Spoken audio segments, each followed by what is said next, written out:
Welcome to Be the Scandal, the sacred rebellion of being your authentic self. I'm your host, Danny Hickman.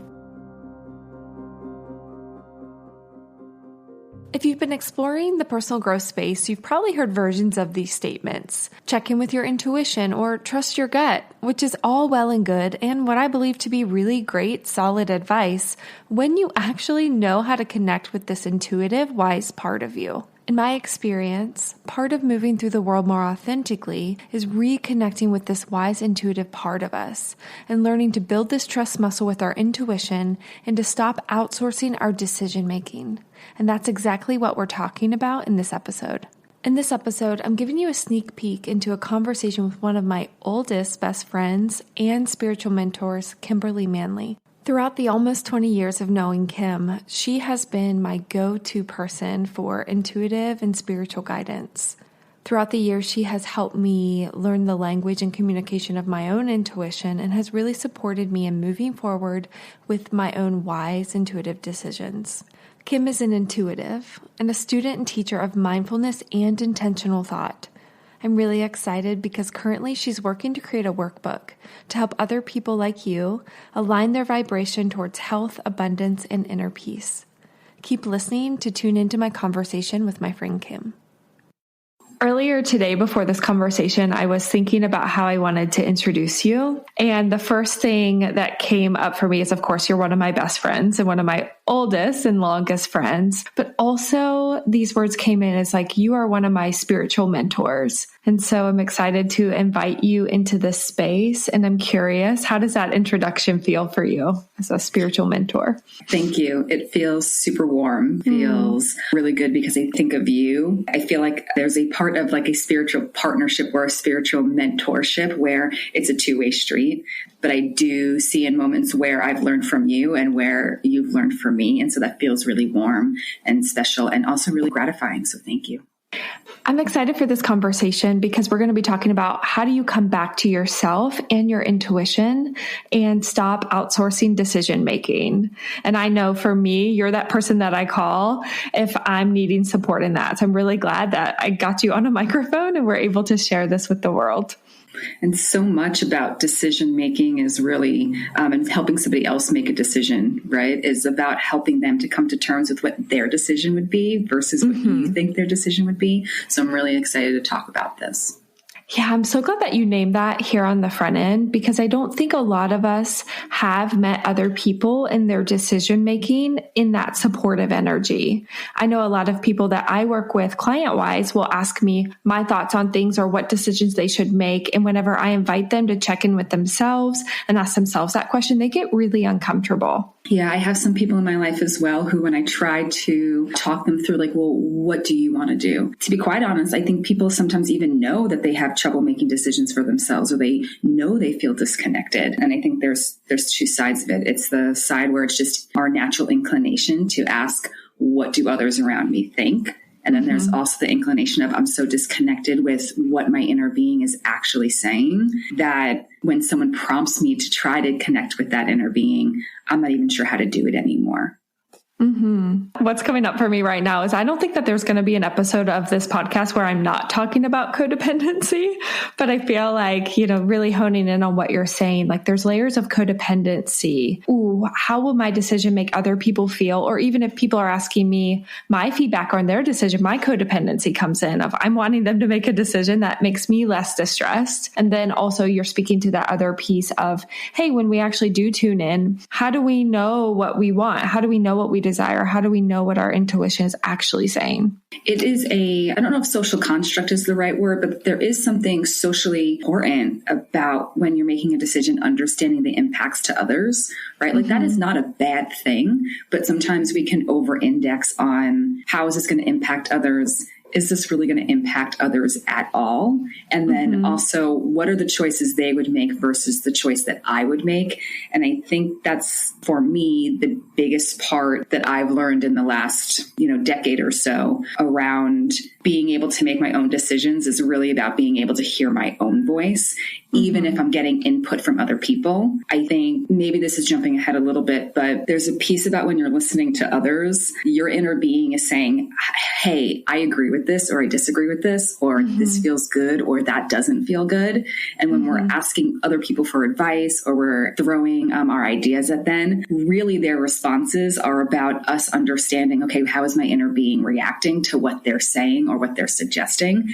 And that's really the key for how we can use our social connections and our support connections to help us hear ourselves and make our decisions or take the actions we want to take, even when we're partnering with others.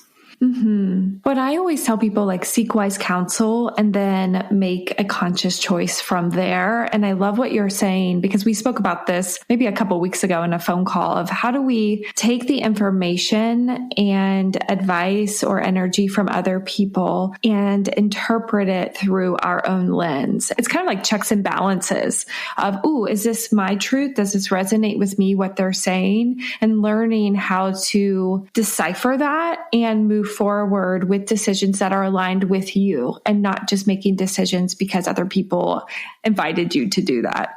Yeah. I can think of two main times in my life where I knew what decision, well, one time when I knew what decision I wanted to make, but I was checking in with other people. And then one time when I wasn't quite sure what decision I wanted to make. And I think how checking in with other people maybe confused the process. It might be helpful to just kind of revisit what those kind of things look and feel like, because they're happening all the time to your listeners and to people in general. But it can be really helpful to start pointing at them when they do happen. So I remember, I think it would probably be around like 2012, 2013. I was working for a publisher. I was editing books. I was super unhappy. I thought it was going to be my dream job, but it wasn't. I was not connecting to the work. I didn't feel successful in the work. And I had an opportunity to take a road trip across the country. I knew hands down this was a decision I wanted to make. Yeah. It's interesting at that time, though, I thought a lot about, okay, well, I just graduated. This is my first really long-term job. My parents helped support me during my college. I thought about, okay, I've only been in this job for 6 months. My job is relying on me. I thought about what would it look like to other people. And that's both, ooh, it would look really cool to other people because I'm going to go on this road trip. And also, are people going to think I'm a bum? And as I started talking to my dad, my uncle, my friends, all of their voices came in. And I realized during that process that I was just trying to prove my point. Right. So while it was feeling very confusing and their voices were making me even like second guess, what did I already know? Over time, as I was talking to more and more people, the confusion was still underlined with, let me prove to you why this is something I have to do. And it was like to really take control of my decision. I had to get like so upset and prove to everybody that like I knew what I was doing with this decision. When really that decision was mine all along. And if I could have grounded at that time into it, it would have been like an easier, I think, less emotionally charged decision. I think of also when I decided to move from Seattle to Los Angeles. And that was a time where things were really calm in Seattle. I didn't want to uproot my life. I did want to move to Los Angeles for certain reasons, but like I was really scared of having to start all over again. And I remember being at that time really picky and choosy about who I spoke to because I didn't know what I wanted to do. And I needed to talk to people in my life who were going to help me hear myself. So I knew that talking to people who were invested in it, like I love my sister, but my sister lived in California at that time.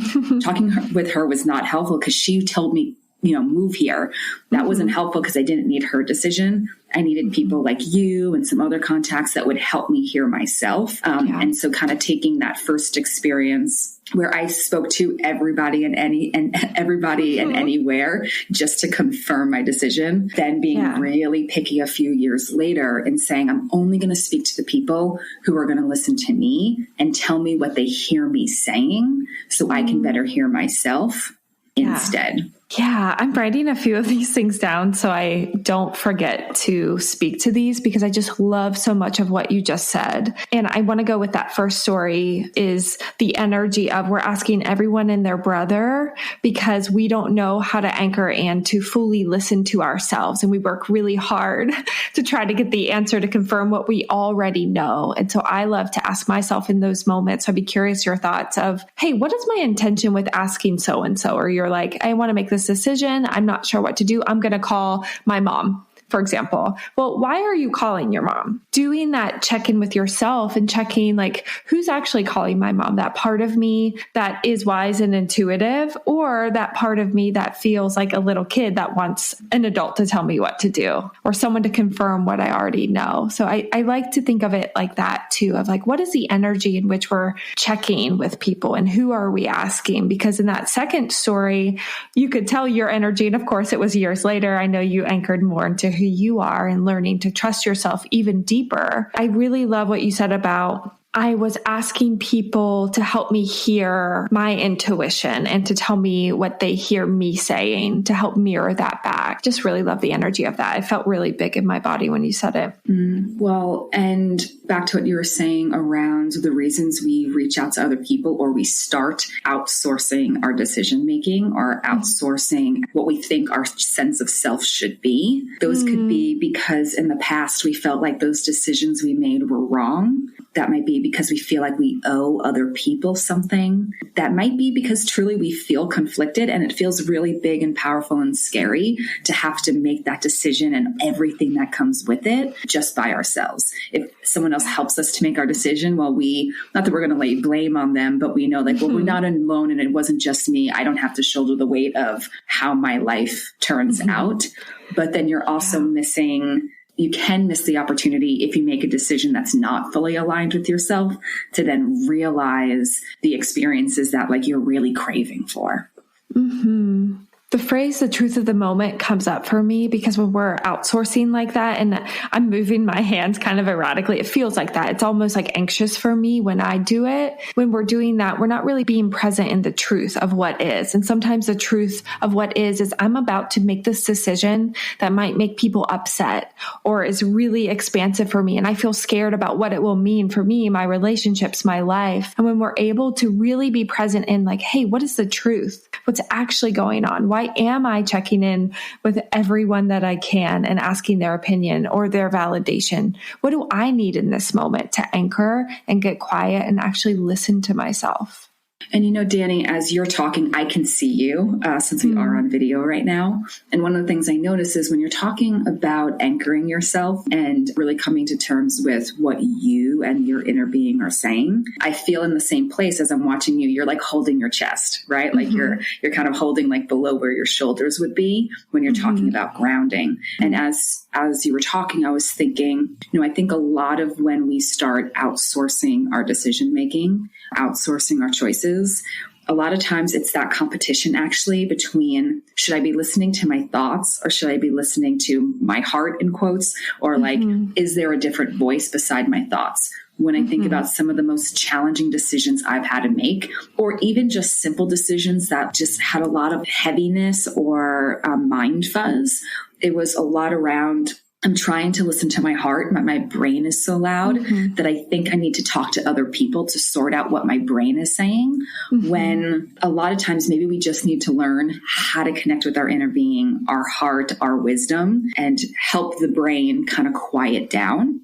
The brain can be really helpful, but the brain also and our thought processes, I believe, are almost magnetic to one another. They attract one another. So sometimes you start going with a thought with your brain and it's just going to keep on going. And that thought may or may not be useful.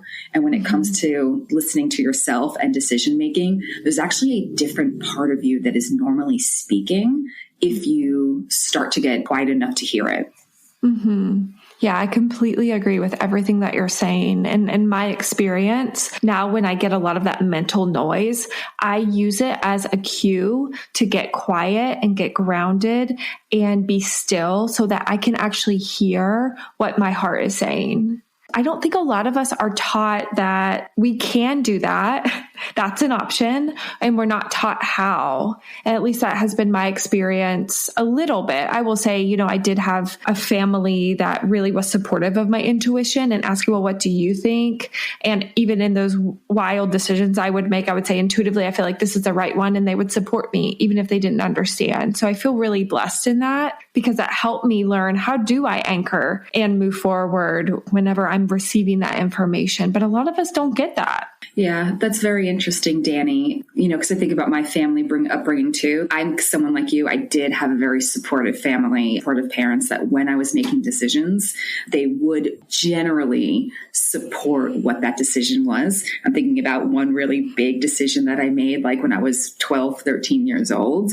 My parents said, yep, we support you on this. Let's go forward. And so I do think that's really important. But I also think it's good to note that is helpful, but not everybody has that. What are the ways that we can start listening to ourselves, even if we don't get that validation? Because there's also been times in your life and my life that like we made choices that were not aligned with what family members or close contacts would have agreed with. And in those moments, what are the things that allowed us to make those choices or be grounded in them and stand up for what we wanted?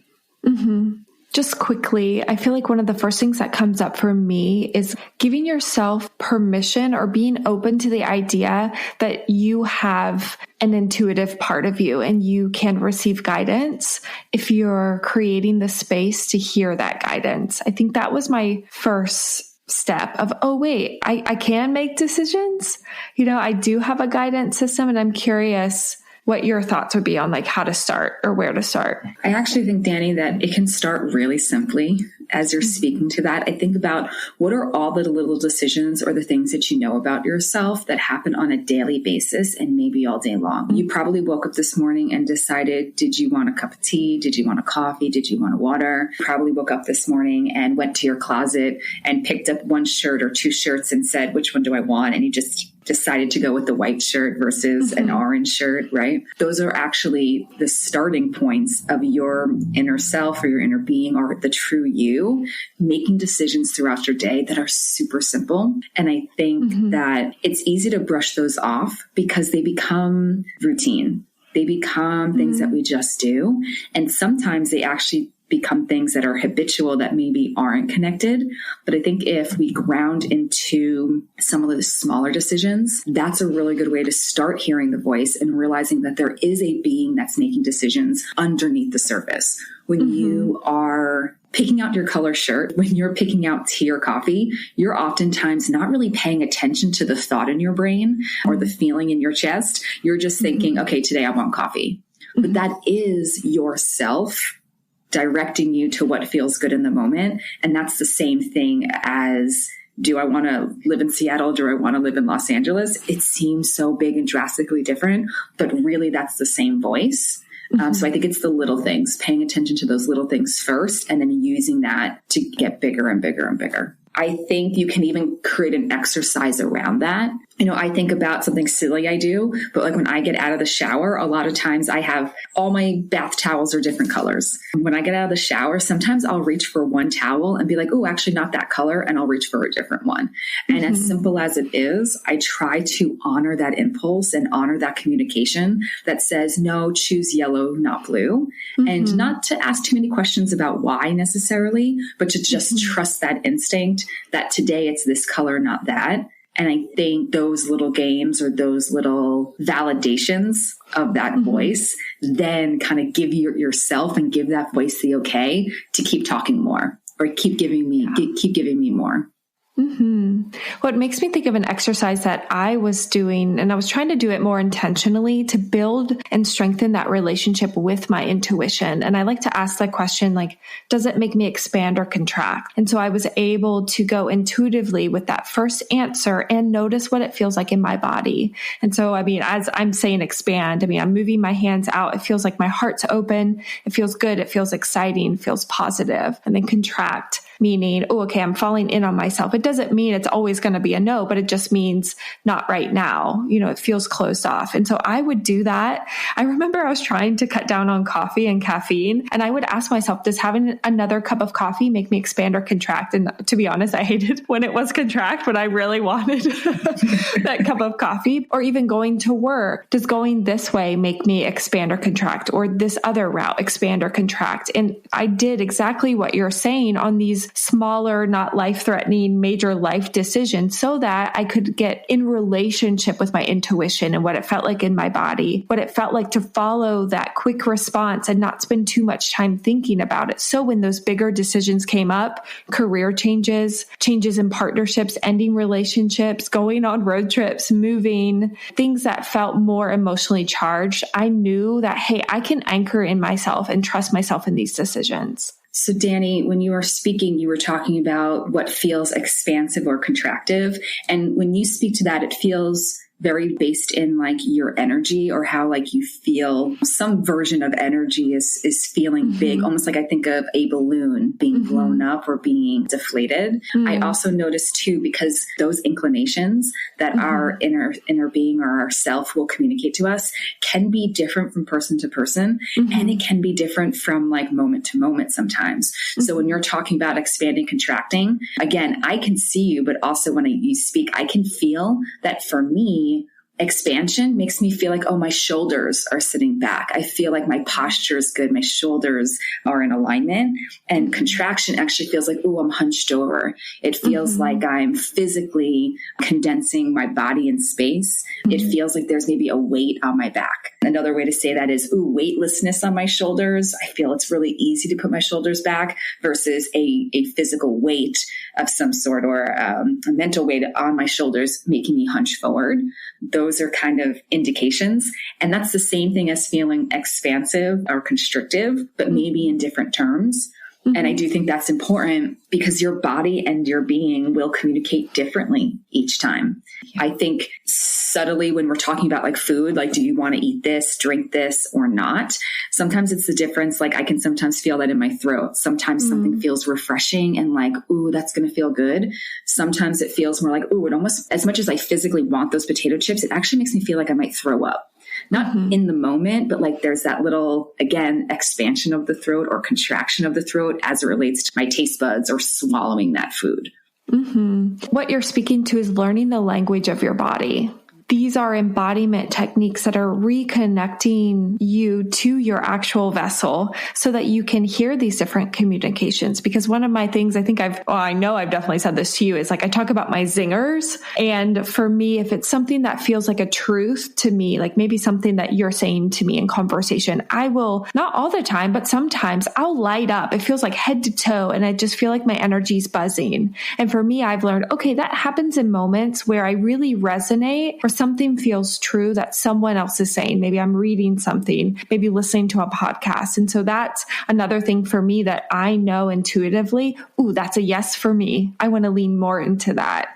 I'd be curious, do you have anything like that? When you were speaking to that, I thought of two things. One, almost like a happy little flutter in my heart that goes like almost like an extra little patter, but in a good way, not in a scary way, but in like an excitement way, like, oh my goodness, I'm on a roller coaster type of feeling, or almost like a pain or like a pinch in my chest or in my heart that feels like, oh, that was a little weird. Not like a deep pain, not like a physical pain, but just a little like, oh, I almost want to protect myself feeling. I think that can also be an indicator. Another thing that comes to mind when we're talking about like, what are those things in the moment that light us up or maybe make us feel less light is maybe in that moment feeling like, oh, I want to hear more about this, or, ooh, I really wish you would stop talking. And maybe it doesn't have to be that drastic, but there is that feeling of what this person is saying feels good. I want to know more. Keep going. This is exciting versus, okay. And it can be anything from, okay, this is boring, or, oh, I don't want to hear this anymore, or, oh, this doesn't feel good. This makes me feel bad. Those can also be indicators of what you want to lean into and what your inner being is saying, go in this direction for, or not. This is coming up for me right now. So I want to speak and lean into it and just trust the timing of it. And I know you named this earlier in this episode. I like to call this intuition wounding, and those moments in time when we maybe thought we were following our intuition, or we did follow our intuition and something happened that maybe was emotionally painful. For me, at least in my experiences, I kind of fell in on myself, and I would say a narrative of, I can't trust myself to make decisions. And so I think sometimes this process is, like we said, creating relationship with your intuitive part and coming back to your body and also doing some repair there. repair and that, I can trust myself, and recognizing, there were moments when I felt like I couldn't, or moments when I was mad at myself for making certain decisions because it brought me pain. And for whatever reason, that felt like really important to say in this moment. So I'm curious your thoughts on it. I think in those moments, and this is the tough part, this can be the tough part of listening to yourself. I think those moments are about finding accountability and deeper relationship with yourself. And I think it's also an invitation for us to understand that our self is going to lead us to decisions, and it is going to lead us to experiences. And there is usually a worthwhile learning, experience, or development that is tied to those things. But they still can be painful. They still can be confusing. And yourself is never going to actively pull you into something that is intentionally like dangerous, right? Or like unhealthy, but it will lead you to places that allow you to recognize maybe something dangerous or unhealthy that has been within your space. It might lead you to some uncomfortable places to help you hear what's trying to be said. When I think about the moments where I would make a decision, there was a time in my life where I would make a decision and it felt like as soon as I made that decision, there would have been 20 different paths. And as soon as I made that decision, all 19 of them fell away and it was only one. And that felt really scary, especially in relationships with other people, because it felt like that one decision could impact not just me, but a variety of people and a variety of outcomes. And that can be a very heavy place to be with. But those things, and maybe this is retrospectively, this is part of the learning, those things have led me here to this moment with you. Could things be better or worse? Who knows? Right now, I know I'm healthy, I'm safe, I'm enjoying the day here, and I'm enjoying being with you. So whatever those decisions had been, whatever I learned and matured through then has brought me to here. And so trusting yourself, I think that even if it does lead you to places that are a little bit painful, I don't believe in everything happens for a reason, but I do believe that every decision or everything you've done up till now has led you to now. You know, that's not fatalistic, and it's also not fate. It just means that we've been given the opportunity to learn and experience and maybe relearn based on the choices we've made. It makes me think of that book you recommended, The Life You Were Born to Live by Dan Millman. And there's a line in my life path number. And gosh, you recommended that book 5 years ago to me, 6. It's been a while. But I remember reading this line and essentially, this will be paraphrasing, but it was a version of sometimes your intuition will lead you to make decisions that you might think are mistakes, but they're not mistakes at all. And that changed my life. That changed my life. And I think from probably that moment, I started coming back to my intuition and saying, if I'm following my intuition, it will be expansive and I can trust that. And I even think in moments this last year where I made intuitive decisions and now I'm shifting certain decisions. And I had a quick moment where it's like, oh my gosh, maybe I didn't follow my intuition. And then I'm able to pump the brakes and say, no, actually I did follow my intuition and it led me here and I gained these experiences. So now I'm more prepared for this next moment. And that has been really just, even as I'm talking about it, I feel free and expansive. It feels good to know that I can trust myself, even if it's not working out in the way I humanly think it should work out. It's always expansive. Okay, so I imagine I can hear our listener being like, well, that's well and good, but like, how do you even get to a point where you can trust yourself for those decisions that maybe aren't turning out immediately like you thought they would, or seem scary or restrictive once they're made? How do you build that trust with yourself? And I think part of that, and I'd love to hear your thoughts as well, is I think you have to take an inventory a little bit. I think you need to, one, ground into the moment and really get clear on what is happening here right now. And am I in a space of negativity, or are there things in this space that are positive, that are working towards my benefit, are things that are helping me to grow in the direction I was hoping for? And then also take an inventory of the decisions you've made before and really be clear about where have they led you.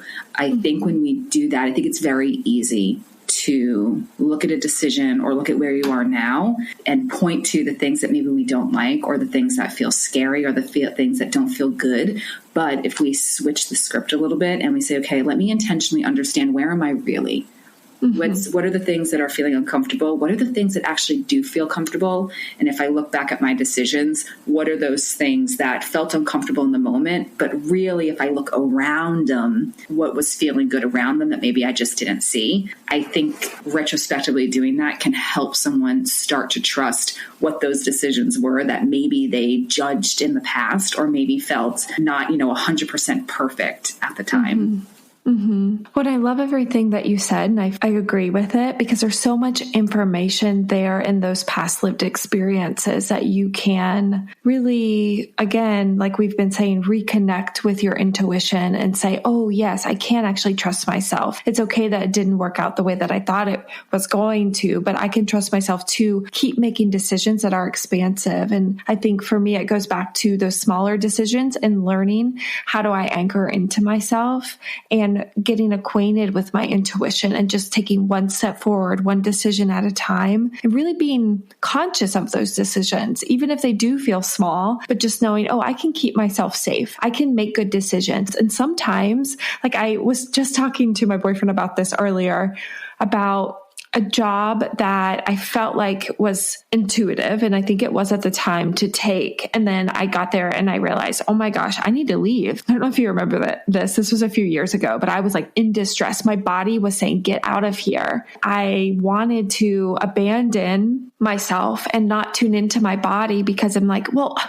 dang, I thought I followed my intuition and now my body's communicating. And what I think now looking back, because I did listen to my body and I did say, oh, I need to set some boundaries. I need to speak up for myself. I need to say, this isn't working for me. I think I'm going to leave. And that was a really short experience that pretty immediately felt distressing when I followed my intuition and said, yes, I will do this job. But from that, I learned, oh, I can speak up in uncomfortable situations. I now know what it feels like in my body when people, you've already mentioned this earlier in the episode, but like when people or environments feel unsafe. Ooh, got that information. And now I'm less likely to stay in those situations and relationships when they feel like that in my body. So although it was distressing, and I know you were one of those people that I probably called every other day and was like, what do I need to do? I gotta go. But gosh, I got so much information there that actually helped me be closer to myself because I love me enough at this point. I'm more connected to that self-love to trust my intuition and to follow what is expansive because I know that's not going to hurt myself or it's not going to hurt those people around me. I can trust that.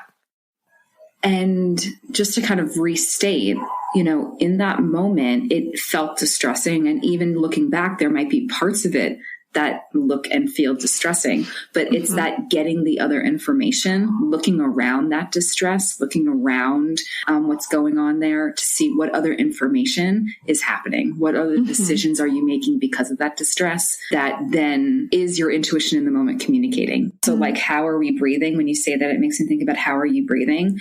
When a decision feels good, often we feel like we're getting in all of the oxygen we need. When we breathe, it feels like it's not just in our lungs, but it's also like in our diaphragm. When something feels constrictive or feels distressing or feels like this is a no for me, sometimes it feels like I can't get enough breath, or the breath that I am getting is super short or super shallow. And so while I wasn't in your body or in your being during that time, I wonder if, as you're speaking, if some of those were indicators as well.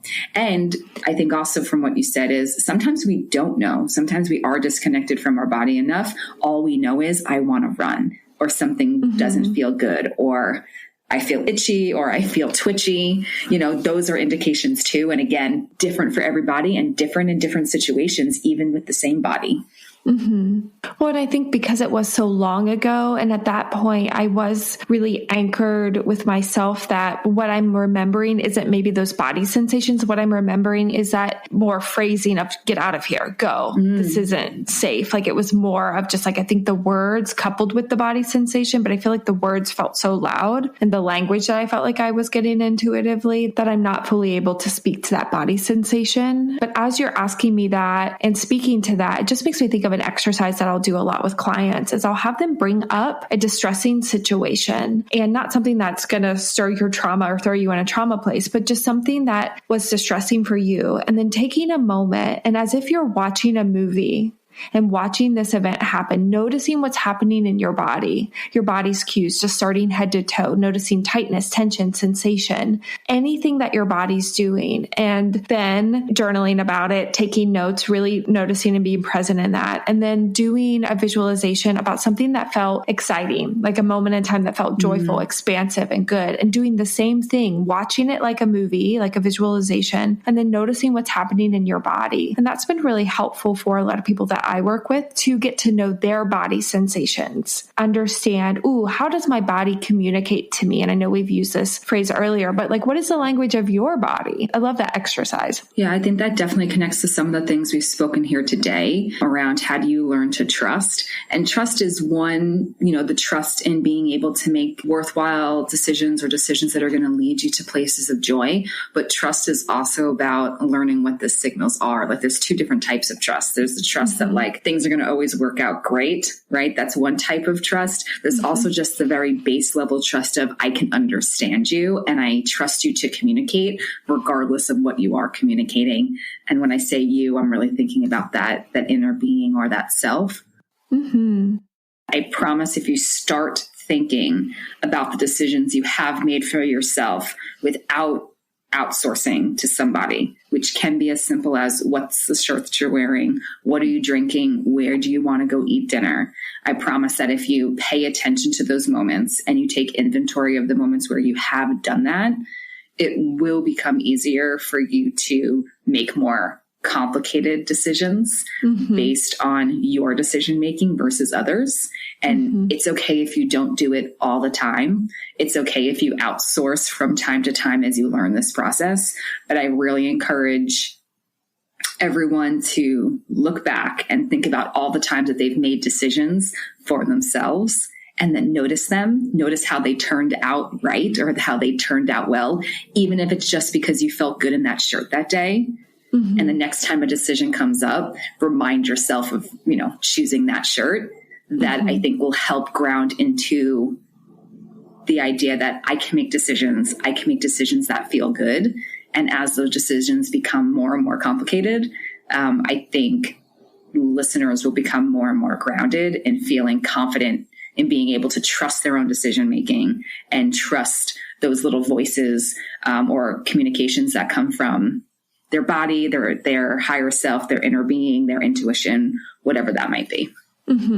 Thank you so much for sharing your wisdom. I just love you. Thank you for inviting me to this conversation. My inner being and my intuition is like super buzzy right now and grateful. So thank you. Yeah. Kim, if someone is wanting to connect with you outside of this episode, what's the best way to reach you and connect? Best place to connect and see what else I'm doing is on Instagram. Handle is From the Manley House, Manley, From the Manley House. It feels good to actually record one of our conversations because for years and years we've been giggling and saying we need to just record what we're talking about. So this feels really expansive to actually be recording this conversation and inviting other people into it. I love you. I love you.